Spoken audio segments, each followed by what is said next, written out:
I grew up in a very small town in Bosnia and Herzegovina, and I spent basically a little bit less than half of my life living there. I lived there until I was 14 years old. And I remember growing up in a very beautiful setting, an area that was surrounded by hills, in a city. And I had family and family dinners and lived a very normal life that I would expect for a child of that age to live.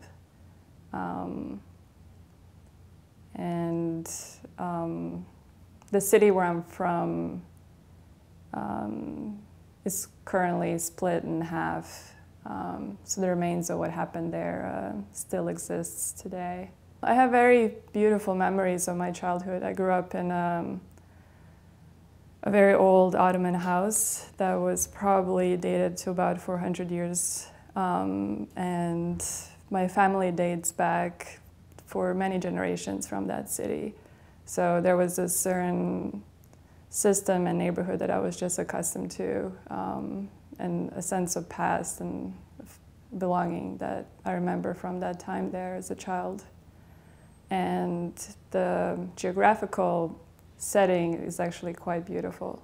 So it was shocking to all of a sudden have all of that just simply disappear when the war started, which started happening when I was 12 years old. And I think both my parents and myself and most people we knew were in complete disbelief that something like that could occur there, and also last for as long as it did. I was around 12 and a half years old when it all started, and the first fighting was reported in Sarajevo.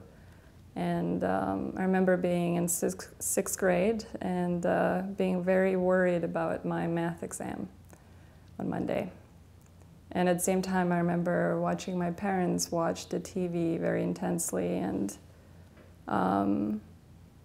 look at the fact that Sarajevo was already under siege, and there were grenades and the city was literally taken over. But at the time, at least I was in complete disbelief, and I think so were my parents, maybe because they were trying to protect me from what was happening in terms of what was actually starting to happen in reality. At that time, the city where I was from wasn't going through anything at that moment because they didn't come there yet. So I was worried about the tests and whether or not I would do well, because I was a very studious girl, very serious for even back then.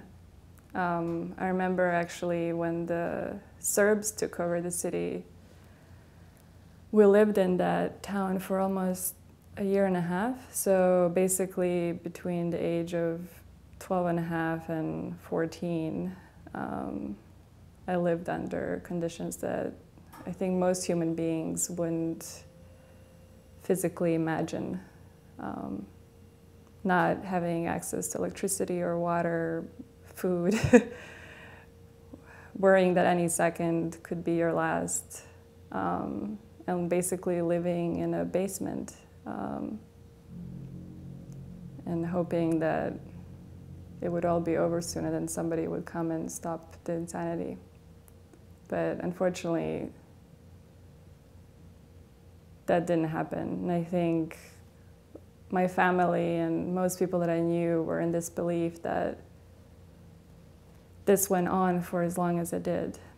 So I remember when the first form of peace was agreed on and the Serbs retreated from half of the city, I thought that was it, that everything would be okay.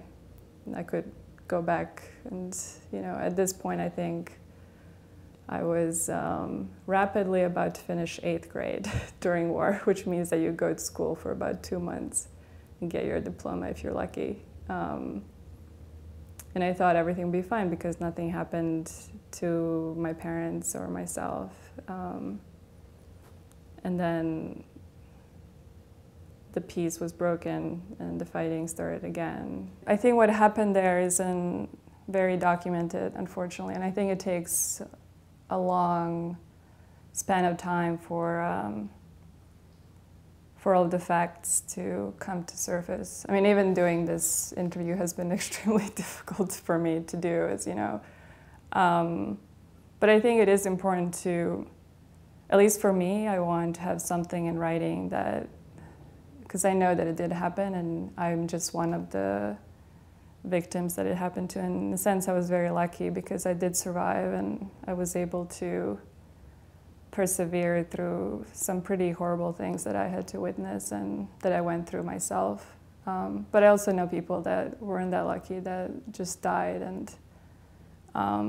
and many whose future now, after having survived horrible things, is actually much worse than the state I'm in at the moment. So I guess for me, I just think it's important to have something on record in writing. And it's scary, but that's part of the reason, you know, why I wanted to have this. And I started writing these stories maybe 8 years ago, and just writing them almost as notes because I wanted to make sure that I didn't forget, and that also if I ever have children of my own, that they don't forget either, if that makes any sense. That it did happen, and these were the consequences, and that's how my life changed radically. And for so many more that I can't even count.